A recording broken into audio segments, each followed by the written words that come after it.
ආයිබුවන්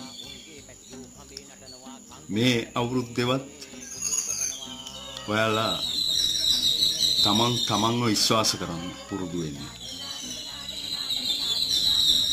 තව කෙනෙකු විශ්වාස කරන්න එපා. ඔබ තව කෙනෙකු විශ්වාස කරලා ඔබේ ආත්ම විශ්වාසය paludu කරගන්නවා නම්, ඔබේ ආත්ම විශ්වාසය බොඳ කරගන්නවා නම්, එය ඔබ මේ අවුරුද්දේ ලබන පරාජය. ඔබ විශ්වාස කරන්න. ඔබ අන් කිසිවෙකු විශ්වාස කරන්න එපා. ඔබව විශ්වාස කරලා